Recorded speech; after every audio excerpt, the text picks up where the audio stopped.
You're listening to the Career Musician Podcast with creator and host, Nomad. With 20 plus years of experience in the music industry, Nomad has done just about everything to earn a living as a career musician. From being music director to celebrity artists, playing iconic arenas and stadiums, composing for film and TV, and even playing your average local club gigs, he's done it all. Nomad's mission is to empower musicians across the globe with strategies for a sustainable career while blasting stereotypes, and to bring you tried and true wisdom from his colleagues in this crazy business we call music. Originally from Rio de Janeiro, Brazil, then attending Berklee College of Music with a dual major, then pursuing his career in music out in Los Angeles, he landed a world tour with Frankie Valli, continuing to tour the globe with artists of African descent, Iranian, Persian descent, and a whole host of other cultures from around the globe. This man has literally played every kind of music you can imagine, and now he's offering an authentic Brazilian loops project only available through his social media sites, featuring one of Brazil's premier percussionists. Here to tell you all about it is Sandro Rebel. All right, I'm sitting here with my good buddy, Sandro Rebel. Sandro, welcome to the Career Musician Podcast. Thank you. I'm very honored to be here. I'm flattered to be in the company of other great people who have been featured in the other episodes, and so it's a pleasure, to be sharing my experience with everybody and to be part of this podcast. Absolutely, man. Thank you so much. So we were just talking. You and I go back some ways, and we started off, here's the crazy part about doing a podcast. Typically with people that I know, we start off just small talking, and then the next thing you know, the small talk leads to like these big, topics of really important things that people need to hear. So yes, I just decided to hit the record button from the very second we start. So like you were saying, I asked you how you were doing, and the first words out of your mouth were reinventing myself. It's a lifetime. That's the way it's been. For the last I've been in this business for 30 plus years, and always being like that. Sometimes it's stronger, sometimes lighter. We always have to be reassessing ourselves, our situation, our priorities, and make decisions based on that. Not only that, but what's going on in the world. I mean, right now it's the COVID, but right. We had Napster, we had YouTube, we had MP3, right. So we got to adapt ourselves, and this is the dynamic profession. It changes with the world. I think that's a very healthy way of looking at it, because if you approach it like that, then you really can't fail. As long as you're aware that, hey, there's going to be pitfalls that I'm going to have to figure out how to work around. Yes. And it sounds like that's your mindset. So I think that's brilliant. Yeah, it really is. I mean, what are you going to do? Are you going to fight against every single trend in the world, from societies? You're going to fight with them. There's so much of that you can do. I mean, you can be disappointed with it, but, have an optimistic view to it and just readapt yourself, Of course, you're not going to go out of your way. You have a personality, you have principles, you don't want to go too far, right? At all, Right. You have your principles. You have the music that you like. You have the people that you like. So, try to find a balance between all that. you know. I couldn't agree more. That's perfect. Yeah. All right. So with that being said, self-reinvention at the forefront of our minds these days. Let's go back. Let's get a brief history on you. I'm from Brazil. I'm from Rio de Janeiro, and I moved to the U.S. in 1996. I went to Berklee College of Music and never went back to Brazil, you know, for good, you know. So it's been 24 years. But I grew up with music in my family. My dad, he says he's a frustrated musician. I said, no, you know, go learn the guitar. Oh, I can't do it. I said, go do it. We got him to do music therapy with a good friend of ours, you know, so that's good, you know. That's awesome. And he's a big time writer, you know, he writes books and he gets awards all over the country. So it's kind of, and then on my mom's side, you know, she was a classical piano player. I mean, she never did that for a living. But she would study, you know, 10 hours a day, you know, that kind of, yes. So that's where you got the piano genius then. It came right down from your mom, huh? Yes. Yeah. Yes, and she was classmate with Sergio Mendes. Really? They are from the same town in Rio, you know, which is called Niterói, and you know, they would practice, you know, four-hand piano together, and so they go way back. Dude, that is so cool. Yeah, so, man, like you were destined. The music was just there. It's just, you know. I know. I tried to get out of it. Trust me. I didn't. And then my brother, you know, he would play guitar, write songs, and sing, you know, do club gigs, you know. So I grew up in that kind of environment, and music all the time being played on at my place, you know. Yeah. And so it was a very healthy upbringing, and you know, and I started playing guitar. Actually, I don't know if you know that. Oh, you did? Yeah. I played guitar for 3 years, acoustic guitar, like every other Brazilian. Right. Especially from Latin cultures. Everybody grows up playing a drum or playing a guitar or something. You know, like if you're from Cuba, the clave is built into you intrinsically, right? You know, and you know how to do a tumbao groove like automatically, right? Yes. So I'm guessing it's the same thing for Brazilians. You know, once you're born Brazilian, that's it. The guitar and the huica and whatever else is in your hands, right? Yes. Yes, it's very inherent to our culture, you know. And when do you guys start? Like, do you throw instruments at your kids when they're babies? I started playing acoustic guitar when I was 10. Yeah. You know, but there's a lot of, you know, I have friends who started playing the piano when they were 4 or 5 years old. And I mean, the piano was just sitting in one of the rooms, and I would go there and randomly bang notes and stuff, you know, when I was a kid, you know, and, you know, I would just space out and be there for like a good amount of time, even though I didn't know music at all. And, you know, until I started learning acoustic guitar and I started translating whatever I learned on the guitar and trying to find the notes on the piano. I mean, totally self-guided. Yeah.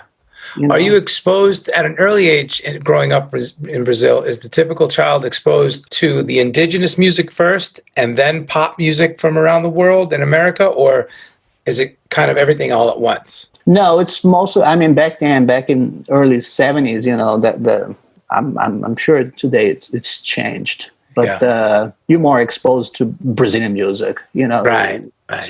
Especially my family, you know, they're big fans of Brazilian music, and you know, my parents, they don't speak much English, so. Oh wow. You know, but they do like Sinatra, you know, Nat King Cole, you know, more the romantic stuff, you know. Yeah. But that, you know, that was played once, you know, every once in a while, but mostly Brazilian music, samba, you know, and that kind of stuff. What is the breakdown for us common folks who don't know about Brazilian music and all the different subgenres? What is the breakdown of the genres and the subgenres? How does that work? Well, you got samba, and then you got bossa nova, which usually is the biggest misconceptions, you know. And I mean, so right there, you know, it differs. First, what kind of people play it and listen to it, you know, and then more musical aspects, terms. It'll be the tempo, the tempo of the songs and the rhythm, the instruments that are used, especially, when it comes down to percussion. Percussion instruments are rather different. I mean, you have way more percussion instruments featured in samba than you have in bossa nova. Bossa Nova, you have egg shaker, and then you don't have that in samba. And then the harmonies are, they are way more elaborated in bossa nova. You have a song with more than 10 chord changes. You're not going to have that in samba because it was made by non-musicians, people who know a few chords on the guitar, so for samba, it would be mostly one chord grooves or two chord grooves. Not to take away from the quality of it, because sometimes, most of the time they are beautiful melodies, but samba, it's related to carnival, which is a really people's thing. It's not limited. It is actually not, there aren't many musicians involved, professional musicians involved in the samba thing, in the carnival thing. I mean, I got a friend of mine who's a drummer. He's involved in the Judy, the carnival competition in February. There's a Judy, and he's one of them. So that's one musician that I can think of, a guy who is a professional musician. The way we know it.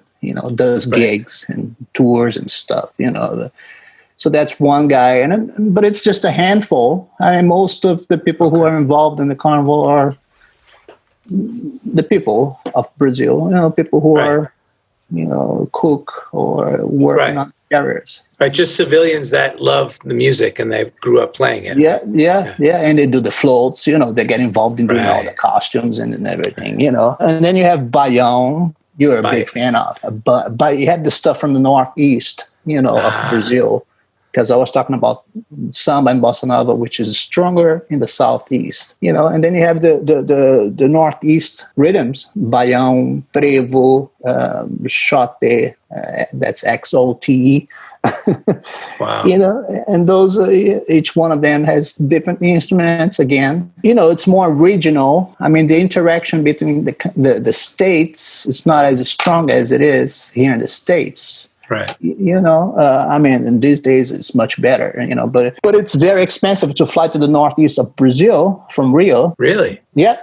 Sometimes it's cheaper to fly to Europe than it is to fly to other parts of Brazil. Do you know why that is? It's just, it's a combination of competition, infrastructure, I guess. So a lot of Brazilians don't know Brazil. Oh, man, that's a shame, man. Yeah. But it sounds like, I guess, being in America for so long, you've experienced, so much of the world. You're a globetrotter, so to speak, like most of us career musicians. So you've seen it all. You've been exposed to it all. And gave me a different perspective, and I was glad that was, during the time I was in Brazil, I was able to tour with some major artists, and I got to know 60% of the country, and wow. And most of my friends who were not musicians or family members, they didn't have that experience. Right. So music took me to 60% of Brazil. I mean, these days it's cheaper, of course, it's not as isolated as it used to be. Yeah. I mean, with that, a lot of people from Rio, they didn't know much about the Northeast. I guess it's similar back then in America for, someone who lived in the South. They didn't really go to New York or Connecticut or Pennsylvania, or they didn't go out west. Or somebody who lives in California wasn't necessarily going to go to Florida or Alabama. I guess it's kind of similar in that way. Yes, yes. You're a byproduct of your own little area that your little microcosm. Yeah. That makes sense. Here in America too, there's a lot of people who don't have passports. I mean, right. That's true. They're missing a lot. We can only benefit, from. I mean, this is one of the things that brought me to America. Just the fact that there is so many different ethnicities here, and that reflects into the music that's produced. And that's why I work with Africans, I work with Iranians, Persians, I work with Latinos, non-Brazilians, and I work with Brazilians, and I work with Americans, with a guy like Frankie Valli, it's right. And I like doing that. I like being versatile, it challenges me. It takes me out of the comfort zone, and I'm always pushing myself. Yeah, and it keeps us from getting bored. I'm the same way, and I think that's why you and I got along so well from the get-go. Yes, You know, we yes. recognize that in each other, and we just love playing everything, right? I mean, really, there's no limit. Yeah. All right, so you talked about some things I want to go back. First of all, I really want to try to get inside the mind of a young Sandro coming from Brazil to America. You know, for those listeners who we might have some global listeners out there thinking, well, I'd really love to come to America and pursue my career in music. What was that like? When you came from 1996, can you talk a little bit about that? Did you go directly from Rio de Janeiro to Boston, or what was that all like? That was it.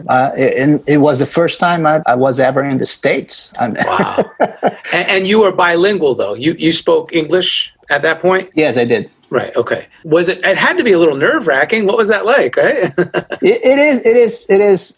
Actually, at the time, I mean, the 3 years before I came to the U.S., I was taking French lessons. So, oh, wow. And I studied English for like 9 years, so I grew up learning English in private schools. And I had finished that, way before I started taking French lessons. So I remember, the phrases, they would come to me in French instead. It was kind of wow. And then it's funny. I mean, for someone who's been in the United States for the first time, it's like it feels like I'm watching a movie nonstop. It's right. Because everybody's, and then it takes you a minute to realize, no, that's their language. That's it. they're not impersonating. Wow. Anybody in the movie. Yeah. So you land in Boston. I mean, what did you do? Did you just you have your suitcase and a keyboard and you're like, okay, I'm from the airport, take me to Berkeley, and you just check into your dorm? I mean, what was it like? No. I mean, we didn't have as much, we didn't have social media, but right. But I called. The word got out. I called Boston. I called some Brazilians in Boston. There was this one guy who had just finished Berkeley. Some people told me, "Oh, this guy just finished Berkeley. Why don't you call him?" Yeah. And then this other guy who was, he was on a break, but he was studying at Berkeley, and he called me. He's like, "Hey, I heard you coming to Berkeley. My roommate is leaving. If you want to, take over." So perfect. My first night, I think it was friends, some referral, but my second night, I already moved into to this one place where I lived, for like 4 months or so. Wow. Was a guitar player from Brazil. It was going to Berkeley at the time, so it was kind of smooth. That's nice. Yeah, that's perfect. That is. It was kind of smooth. And then the next thing that hit me was the cold weather. I mean, I got there in late August in Boston. I was like, ooh. I got off the plane. I was like, wow, this is a pretty good AC, man. This is a good AC. I was like, wait, it's not an AC. This is the weather. It's chilly, yeah. What a stark contrast, right? Oh boy. Yeah, you're living from Rio de Janeiro, 100 Fahrenheit, average, and right. And you're in Boston, like in the 40s, right? 45s. I was like, I'm in for a ride, and of course, it got downhill from there. August, September, What did you do when you first saw snow? Your first encounter? What was that like? I went out. I was at a class, I was. Yeah. And then the other Brazilian friend of mine, a classmate, hey, I heard it's snowing. Let's get out. And then we got out and we took pictures, That's awesome. Yeah, and at first you love it, and the next thing you know, you hate it because all that slush and all that days and weeks. And and trying to get around is difficult. It gets nasty, and but it's beautiful. I mean, it was quite something. Back then, I had done one international travel. I went to Africa. I went to Angola with this Brazilian actress / singer, and that was a trip. And that was like 4 years before I moved to America. So back then, it was my first, international experience. Who is that with? What artist do you remember? Yes, her name is Tânia Alves, and she's a very famous Brazilian actress. And oh wow. Yeah, and we did this concert. We did like 4 concerts in Angola, in Luanda, the capital, and some other smaller cities, and that was quite interesting, eye-opening, first time in Africa, I went back there maybe 5 years ago with another African artist called Maria de Barros, and it's a great place, great music too. Angola has some really, and supposedly that's where samba came from. They have a rhythm called samba, and it does share some similarities. Well, similar for, like you just said, samba and samba. Yeah. Okay. Right. But then different from the islands of Cuba and Haiti and Puerto Rico. Right. Different from one another. Yeah. Right. Exactly. Yeah. So cool, man. That's like a case study in and of itself. Yeah. Okay. So you're in Berkeley, and what was your major? I did two majors. I was a dual major. Music synthesis was one of them, and the other one was contemporary writing and production. So neither one of them was music. Being a musician, sitting down on the piano and playing, But you already had those chops. Yes. Right? Yeah. Yes. And I figure if I go back to Brazil, that's what's missing in Brazil as far as knowledge. So that's why I did it. Then, I still wanted to be piano player, keyboard player, so I took all the improvisation classes as long as I applied for them, because they have ratings, for you to qualify for certain classes, of improvisation and ensemble and that kind of stuff, Back then they did, I don't know if they still have. But I remember one of my electives was film scoring, and music synthesis was more like sound design. You get to experience some prototypes, that were really cool, and MIDI controllers, back then, It's amazing how that area has changed so much, right? Has developed. Yeah. It's incredible. Yeah. I remember I was in a performing arts high school, and I worked on one of the first Fairlight systems. Do you remember those? There you go. Yeah. Fairlight. Remember that? That's crazy, right? Yes. I'm sure Berkeley had one or two of those at some point. Yeah, synclaviers and stuff. Synclav, yeah.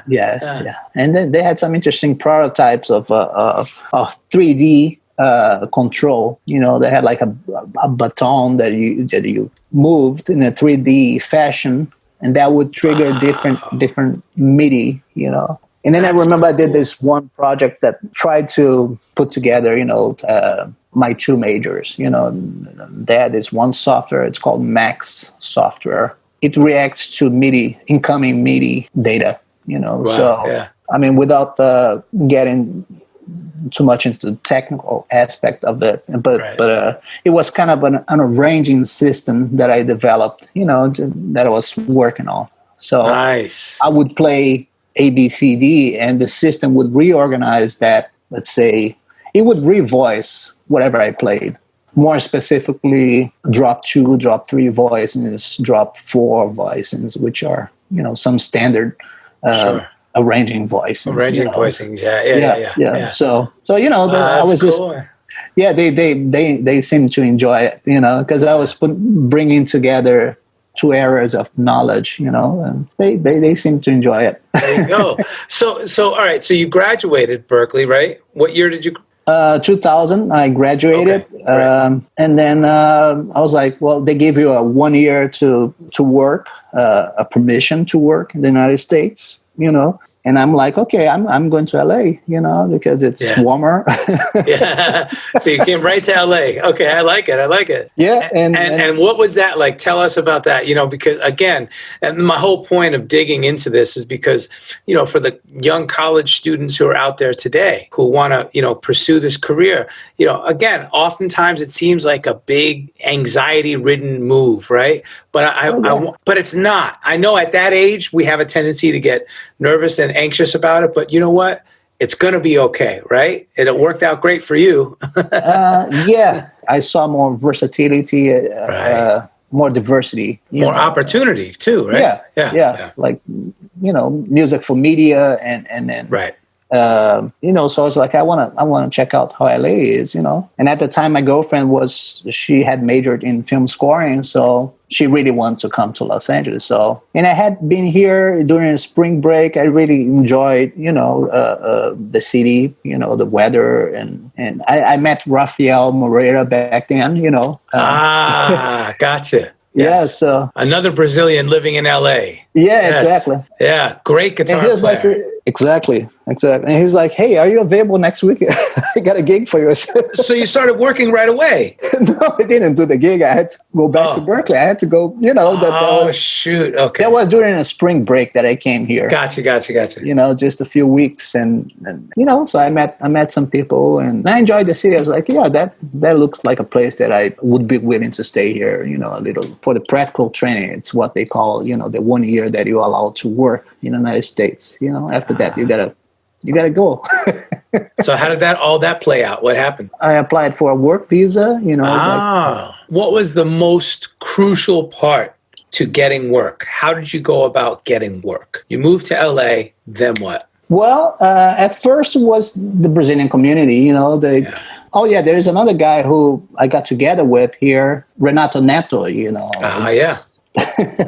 We know that he's super connected and not only a great musician, but also. So, it was just, I did one thing for Berkeley. I think they had some sort of, I think it was the AES convention. So I worked for Berkeley. I was an international representative for Berkeley. They assign international representatives. That's cool.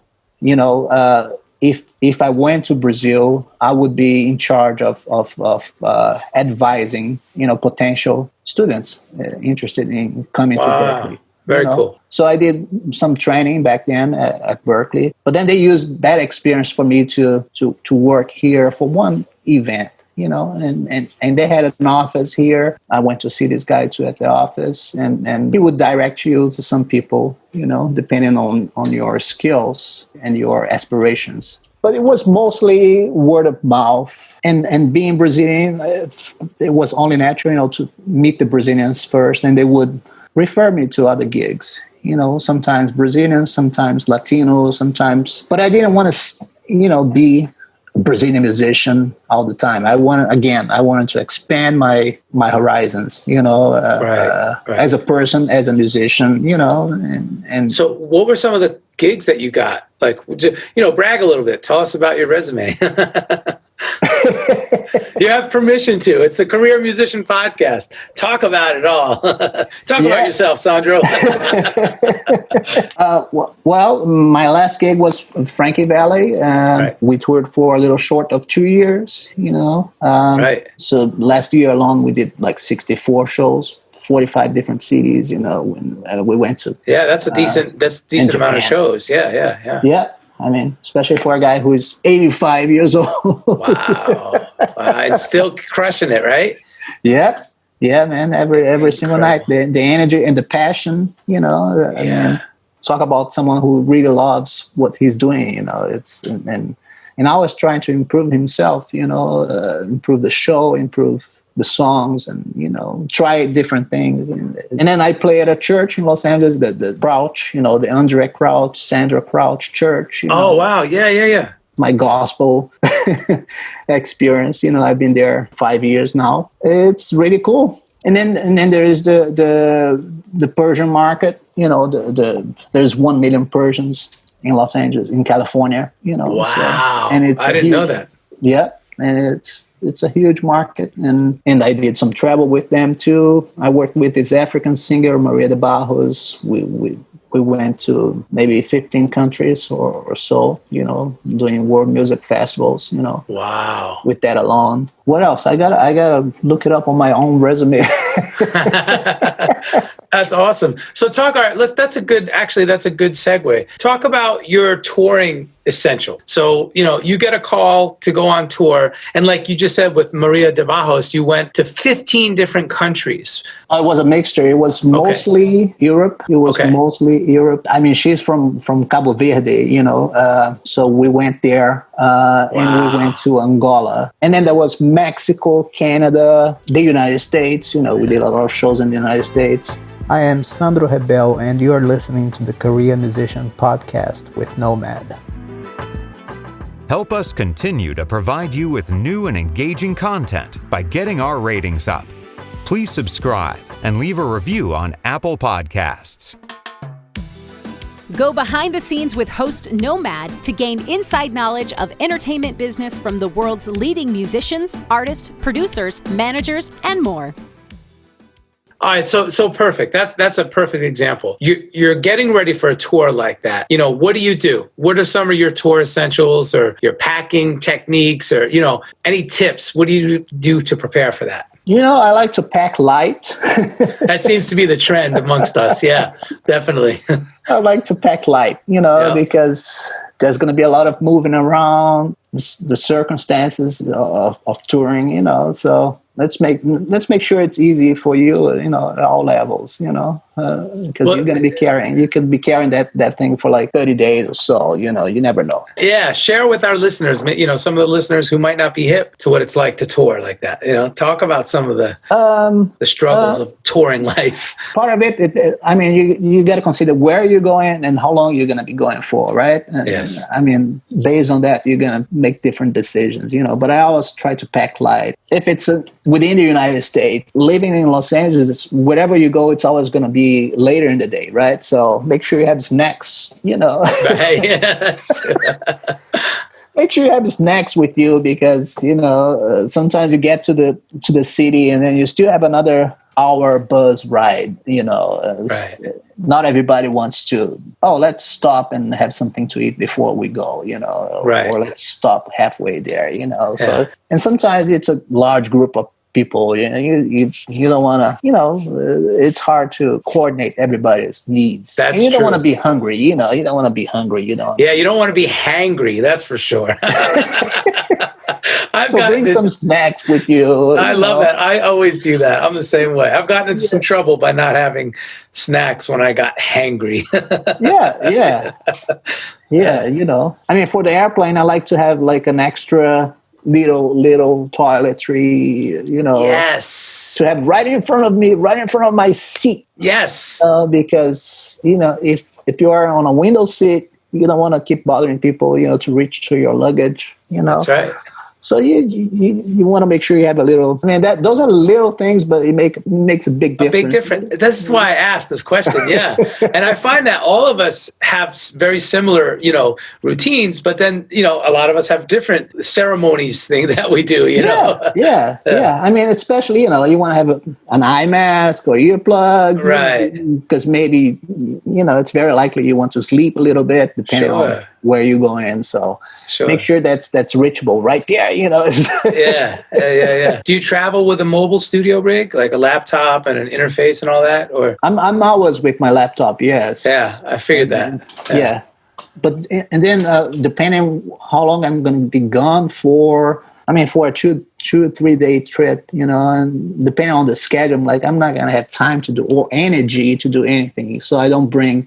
But sometimes I bring those like 25 keyboards, Right. they're about this thin, just for you to trigger some sounds, using a keyboard, I guess that's it, man. How do you maintain, a decent, healthy lifestyle when you're touring? Because I know it's tough, man. We can get in trouble with some food and drink, because oftentimes we have access to really good food and drinks. So yes, we have to try to keep ourselves in check, right? Man, it's really hard. Yeah. It's really hard. Again, some of the snack choices that you make are better than others. And do you have any kind of workout routine when you're on the road? I do, but I never put that in practice. Yeah. Hey, but that's okay. You have it. You sound like me.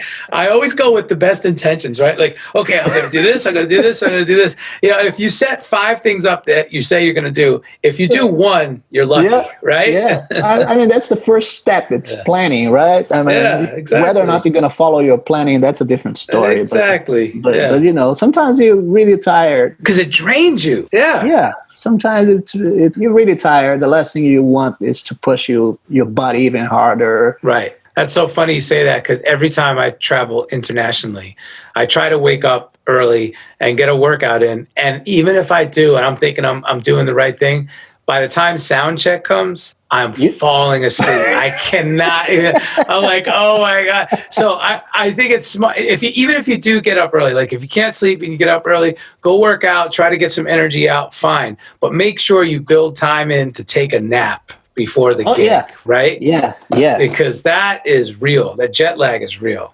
Yeah. Oh yeah, it's real. And the time difference. You can't go against. But that's one thing that I try, the most is to get the 8 hour, the standard 8 hour sleep in somehow, whether it's in the airplane or in the bus or do a nap of some kind, but it's really hard. I mean, it is. And sometimes, you go to a city, the venue is like in the middle of nowhere. The hotel is in the middle of nowhere. There's nothing walking distance. So you really depend on the structure of the local people, who brought you in, and when you're dealing with different countries, I mean, people have different, traditions and stuff.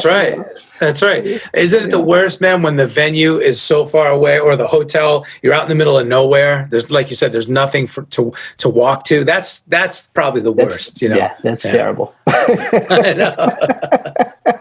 Well, they say, the hotel is 30 miles from the airport, and the venue is another 15 miles from the hotel. You're like, what? That's the worst. Yeah. What I really like is when they put you in a hotel that's like right in the middle of the city. You can just walk around. And yes. I mean, for your meals is better. For your nutrition is better because you're gonna have more choices. And options. Even though these days you get to the hotel room and you look it up on your computer what's around. It's. Right. I mean, we take it for granted, but it's amazing, for you to get to your hotel room. Okay, what is around me? Sort by cuisine, and I mean, you can be as picky as you want. Yeah, you're right. Frank as you want. but then, which leads me. Sorry to. No, go ahead, please. Then again, if you are like in the middle of the town, you get to see the town a little bit. You get to walk around, and that's one thing that I like to do: walk around, get to know the city a little bit. I love doing that. Yeah. That's the best. Yeah. Maybe that's my workout, because I do walk a lot. I like to do that. You're killing 2 birds with one stone, right? Yeah. So, it's so funny because we've known each other for years. We've done, I guess, a couple handfuls of gigs together, but then I think we connected more so in the studio with working for Megatracks. Exactly. I think that was like the most that we've worked together, in the studio capacity. And I love asking my guests about, studio etiquette, because it's so different from touring, right? I mean, there are some similarities, but the studio is a huge contrast from the tour life. So talk about that. Well, the studio is different because that one thing is going to be fixed for the rest of the time, right? That's right. In the studio, I like to be. I think it's very important for us to have the freedom to create. I mean, I'm talking from a producer's standpoint, not from a musician's standpoint. Okay, the clock is ticking, but let the person get acquainted with the music and do his or her thing, for a minute before you impose, what are you looking for, because you never know. Maybe he'll have better ideas than what you did. Right. So give you have a great musician there, give that person a little bit of freedom, but there will be a time that you have, okay, that's great, but let's try this, and that's when you tell him or her what you're looking for as far as. I like that. Start with the freedom of creativity. That's a good starting place. Yeah. because they, different people will bring different things to the table, and sometimes they will surprise you. So that's one good thing. But my experience as a studio musician, I gotta tell you, it's way, especially because of these times, that you do things at your home studio, so Right. most of my studio experience is not going to the studio, but doing it at my home studio. Well, I think the home studio experience is, just as important, because so many of us are confined to our home studios, even before COVID-19 hit. Oh, yeah. I mean, let's face it, a large portion of the work was being done from home studios, Yes. So, and that's been the trend for the past 2 decades, at least, Yes. So, I mean, that's kind of standard protocol. Talk about, I want to get to this project that you just did. Talk about, you did a Brazilian project recently. I did the one for Spotify, and that was through Megatracks. They wanted Brazilian standards, of a particular rhythm that's called chorinho, it's choro or chorinho, which uses mandolin, flute, and that kind of stuff, Right.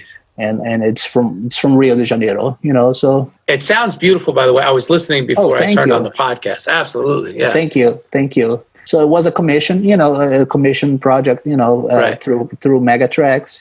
They reached out to Megatracks to have the project done, and that's what they were looking for, But then at the same time, I also did another project for Megatracks, another Brazilian album. I did 3 tracks of original music for Megatracks in that album. And by the way, you are in the same album with your flamenco stuff, with your great flamenco stuff. Thank you. Right. We're sharing this one particular release. So right. I don't even remember that. What was the name of that project? It's through Sensacion and Sensation. Okay. through the Sensacion department, label that they have in particular. But it's 3 tracks of Brazilian music, and then there is 3 tracks of flamenco, and then something along those lines. So those 2 happen at the same time. And then Spotify, of course, it's pushing that project, and so now it just hit 200,000 streams, so. Dude, talk about that. Yeah, because you have it's 12,000 monthly listeners, and it's 200,000. Yeah, talk about that. Tell us. Really, really interesting. I mean, that's a benchmark, and I'm really happy. It takes you to a different direction, and it's the target audience. The countries are mostly Latin America and Central America and Mexico, right. So I wish I had more listeners like in Europe or the United States, but there's so much control that I have over that, I can always create campaigns and push that towards other audiences, that's something that I might do in the future. But it's great, looking forward to doing other projects. Man, I experienced the same thing. I produced a song for a TV show on Netflix, and that one song has all these spins, but all my other stuff has nothing. It's so frustrating. And like you said, you have to build a campaign, and that campaign needs to be managed, and you need to put a lot of time and energy into it. Oh yeah. That's the only way to really make it work. But that's almost like a full-time job. It is. Yeah. I'm doing that for the loops right now, and it's just doing the Facebook campaigns. It's an art by itself, and you spend a lot of time and money, So for Megatracks, I have 4 albums that I did for them of Brazilian music, and looking forward to doing. Wow, that's awesome! I didn't realize you did 4 albums now for them. Yeah. That's awesome. Yeah, and some of them, have had placements in Brazilian soap operas, nice back in Brazil, and especially the one that you played at, that's one of the projects. That's one of the albums that we did for Megatracks, Oh, very nice, very nice. Yeah. Well, talk about Megatracks for the listeners who might not be aware of what Megatracks is. It's a production library company, and talk about your experience with them and with production music. Well, Megatracks is one of the major, production and music production libraries in California, if not the U.S. So I'm flattered to be invited, to have been invited to do projects for them, and I had the opportunity to have great musicians like yourself, play on my projects, on my music, Thanks. so it takes us to a different place, in our careers. And it's one thing one of my goals is to develop and grow my composition portfolio, whether it's for TV commercials or film. Megatracks can certainly help me with that. So it's a great place to work, but like Derek said in one of the episodes, it's like, make sure you expose yourself in your music, you sell yourself to other companies, That's right. Don't put all your eggs in one basket, so to speak. Yeah, exactly. Don't count on us for 100% of that particular asset that you're developing, which is a great advice. You don't want to focus too much on one single client. Right. So true. Any words of wisdom that you would have for, like I said, the younger career musicians that want to come to LA or come to America and make it happen? What are you going to tell, the aspiring career musician? Learn the language and be organized. I mean, you got to be organized all the time. That's one thing that I work on all the time, being organized. And coming to the U.S., you're from another country, learn the language and be open for different cultures, different traditions, and you're going to learn from that, whether it's a good experience or not. You decide that later, but be open to different cultures, because you're going to be exposed to different ethnicities and cultures, and that's amazing, That's right. awesome. That's right. That diversity. You're going to grow as a person. You're going to grow as a musician. So I think it's, you need to have balance in your life, between your personal life and your professional life. That's a good one. Balance. Yeah. Yeah. And then within, within your professional life, find balance. I mean, I'm a keyboard player. I'm a composer. I'm a producer, and I'm selling my loops. I have online products. That's another thing. Yes. Talk about that. Talk about diversification. That's a great way to diversify your income. So how did that come about? This is Brazilian percussion loops. The company started 4 months ago, but this is a project that has been in the back of my head for years. It actually, the recordings. I'm selling now percussion loops of Brazilian rhythms. That's beautiful. And I recorded that in Brazil, 8 years ago. Wow.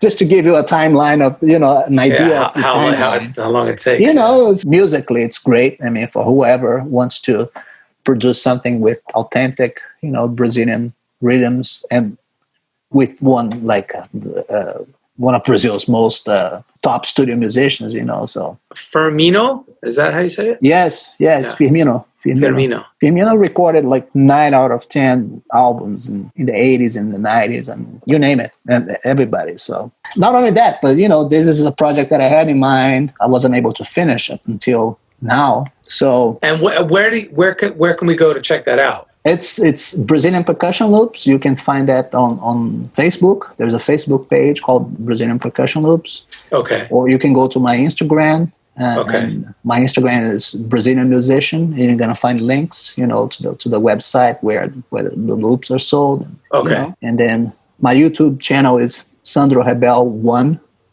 the number. I like how you pronounce your last name. So as an American, we say Rebel. Yes. But how do you say it with the Brazilian? Rebel.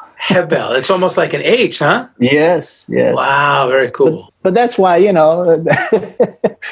are in a club, it's loud, people dug your music, people dug your playing. Hey, are you on Instagram? Yeah, instead of having to spell Sandro Rebel, it's a Brazilian musician. I'm from Brazil. Just look me up. I found, from a branding perspective, I found that would be quicker and easier, Yes, it is. Yeah. Well, you know me, I'm all about the brand, right? Yes. So, come on, that's what we got to do. Exactly. We got to make it easier for everybody, But then, back to the advice, to the advices. You want to have balance, you don't have balance in your life because you have those hats that you're going to be wearing, and you got to allocate different schedules, different time allocations for each one of those, depending on your aspirations, depending on your goals, and but then again, you don't want to abandon what you have been doing, for most of the time. in my case, it's being a keyboard player, so I don't want to, I still want to allocate time for that. I don't want to stop being a keyboard player, and just being like an online e-commerce music producer, of online products, So I think, I think you need to get to know yourself, reassess that on a regular basis, what do you like to do? What is it's a balance, what do you like to do? What is the market looking for? And what are your money aspirations? From a income perspective. Those are things that you have, to balance when you defining your future. Very true. What do you like to do versus what do you have to do? To keep getting your bills paid. Exactly. Hey, would you mind if we close with some rapid fire questions? Let's do it, man. Okay, Let's cool. do it. Favorite food? I'm biased. Brazilian food, black beans, white rice, Japanese food. I like Japanese food a lot. Indian food, I like. Same here. Favorite libation? What's your favorite adult beverage? Yeah, vodka. I like vodka on the rocks. I like caipirinha too. Oh, the caipirinha. Yeah, I probably mispronounced it. Yes. Okay. Yeah. How do you say it? Caipirinha? Caipirinha. Caipirinha. Wow, look at that. See? Caipirinha, exactly. Caipirinha. Very nice. That's one of my faves. I love that drink. Yeah. All right. Favorite sport, which I think I know. Soccer. Football. Yeah. Football, yeah. Yeah, soccer. Very nice. How do you spend your free time? You're talking about balance, That's a good point. Man. I like being by the pool, suntanning, swimming. I like to swim. Nice. I like to swim. I like to walk, go for a long walk. Nice. I like hanging out with my friends, with my longtime friends, with my potential longtime friends, having a beer or just sharing some good laughs and experiences. There you go. Unfortunately, we don't do much of that in Los Angeles. I wish. I know. Even when COVID wasn't here, we still really just don't hang out. We're not a very hangout culture here. Yeah. Everybody's hustling to just get their job done, it seems. Yeah. Yeah, which I understand, but there is a beauty to just hanging out and doing nothing, just contemplating and enjoying life in general. There was this one guy that I called once, and he's like, "Okay, well, when is the gig?" I said, "No, man, I just call you. You're go have a beer or something." I caught him off guard. It was like, "Oh, I'm sorry. Yeah, maybe we can set something up, But That is funny. When is the gig? All right. Do you like to drive yourself or be driven? I like to be driven. What activities do you enjoy on those long flights besides catching up on sleep? Besides catching up on sleep, I like working on my computer, reorganizing folders, reorganizing, making sure everything is organized. I mean, that's a good point. I use Excel all the time, the spreadsheets, I optimize, whatever resources I have, in my computer, whether it's business resources or music resources, even going on iTunes and making playlists on iTunes that I can benefit and refer to afterwards, composition purposes or for playing purposes. I like to optimize my resources. And I like that. Optimizing resources. That is really good. That's some good advice and insight. What's the last song that you've listened to just for fun that you had no professional? No professional. That doesn't exist, man. I know, right? We're musicians. The minute a note comes into our ears, we just start analyzing. Yes. Yeah. we start interacting with it. But I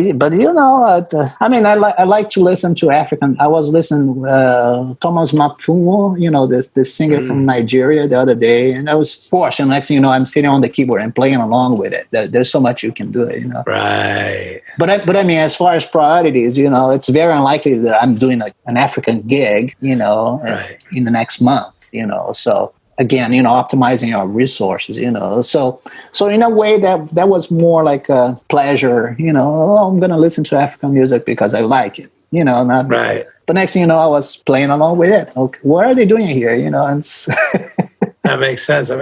Any particular artist that changed you when you were growing up? Like an artist that you said, "Oh my gosh, I have to do what they're doing." Quincy Jones, man. Quincy Jones. There you go. You know, I mean, back to when I was growing up in Brazil, you know, maybe you felt I was listening to Brazilian music most of the time. And it wasn't like that. I was listening to a lot of Michael Jackson, you know, a lot of pop music, you know, and pop music. I love it, you know. So, but Quincy Jones, you know, because he would have a lot of African approach to his music, you know, a lot of Brazilian approach to his music. And he would blend, you know, he would put together musicians from very different cultures and skills, you know, with very different skills. You know, the musical gumbo that we all love. Yeah. So that's a guy that I look up to, and you know, inspire me a lot. Favorite TV show that you're streaming these days? You know what? I don't stream on a regular basis, even though I watched Money Heist, you know, from Spain, which Netflix. I got hooked and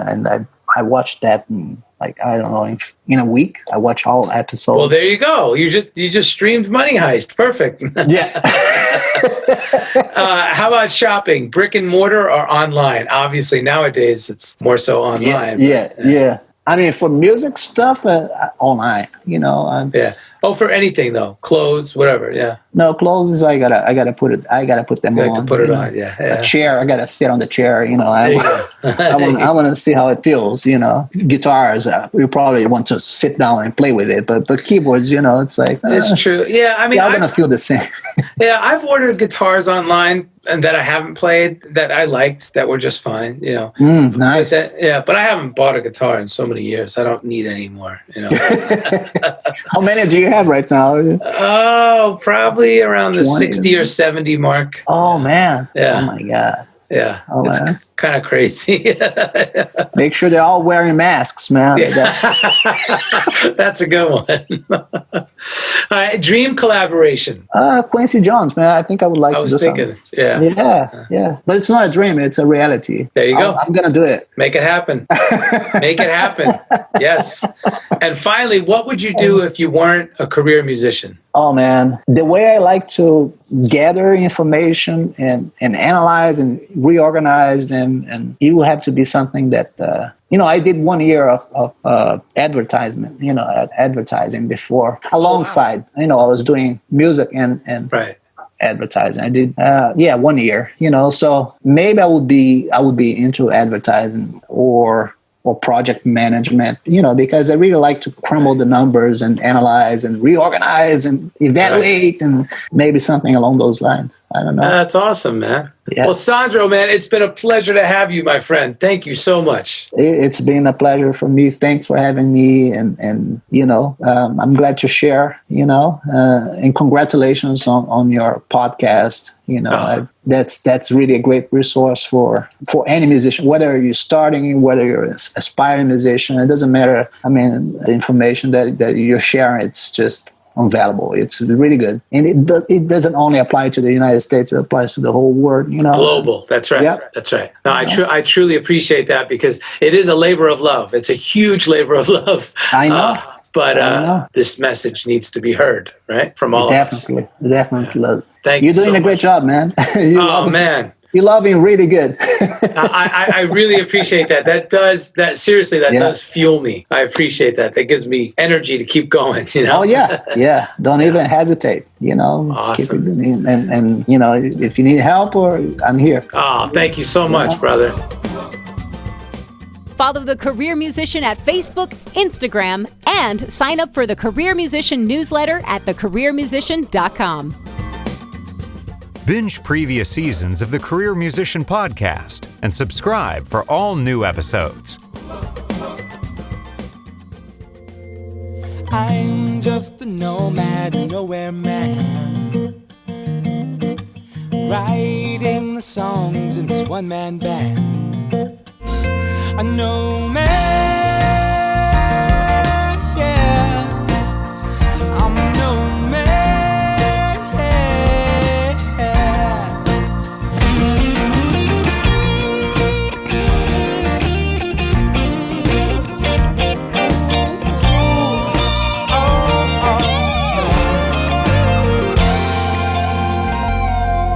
So hush now, darling, you'll be fine. I'll be back this way. Hey, this is Nomad, host and creator of the Career Musician Podcast, and I am thoroughly stoked to be an official member of the Pantheon Podcast Network. Pantheon Podcast Network is the first of its kind as an all-music-based podcast collective. Please be sure to check us out at pantheonpodcast.com for more info.